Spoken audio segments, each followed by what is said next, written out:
নগর শুধু ইট পাথরের কাঠামো নয়, মানুষ, প্রকৃতি ও সহাবস্থানেরও প্রতিচ্ছবি। সেই ভাবনাকে সামনে রেখে রাজধানীর ধানমন্ডিতে অবস্থিত বেঙ্গল শিল্পালয়ে শুরু হয়েছে সহাবস্থানের স্থাপত্য, বঙ্গীয় বদ্বীপের জনপরিসরে স্থানিক আখ্যান শীর্ষক শিল্প ও স্থাপত্য প্রদর্শনী।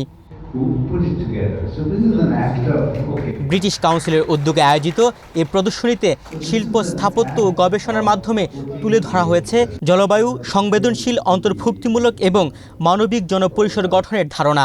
স্থানীয় উপকরণ, ঐতিহ্যবাহী কারুশিল্প ও স্থাপনা শিল্পের মাধ্যমে মানুষ, প্রকৃতি ও নগর জীবন সম্পর্কে নতুনভাবে উপস্থাপনা করা হয়েছে। বেঙ্গল ইনস্টিটিউট ফর আর্কিটেকচারের মহাপরিচালকের মতে, পৃথিবীর সব জায়গাতেই দুই রকমের স্থাপত্য হয়, তবে আমাদের দেশের স্থাপত্যের তফাৎটা একটু বেশি দেখা যাচ্ছে। চমৎকার স্থাপত্য তৈরি করতে চাই সবাই, তবে চমৎকার স্থাপত্যের জন্য গুরুত্বপূর্ণ একটি শব্দ। আমার কাছে মনে হচ্ছে এটা পৃথিবীর সব জায়গাতেই দেখা যায়, দুই রকম স্থাপত্য হয়। আমাদের এখানে হয়তো আর একটু বেশি করে এই তফাৎটা দেখা যাচ্ছে।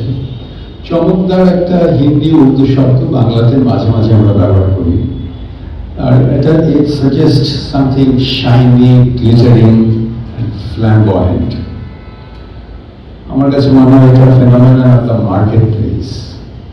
মার্কেট প্লেসের প্রেসারে আমরা যেটা করি, চমকদারি দেখাতে হবে।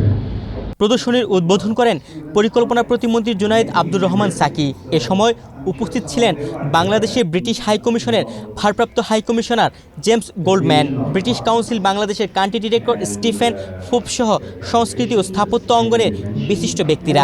Women of the world Bangladesh grants প্রোগ্রামের সহায়তায় আয়োজিত প্রদর্শনীটি আগামী 25 জুলাই পর্যন্ত প্রতিদিন সকাল 10টা থেকে রাত 8টা পর্যন্ত সবার জন্য উন্মুক্ত থাকবে।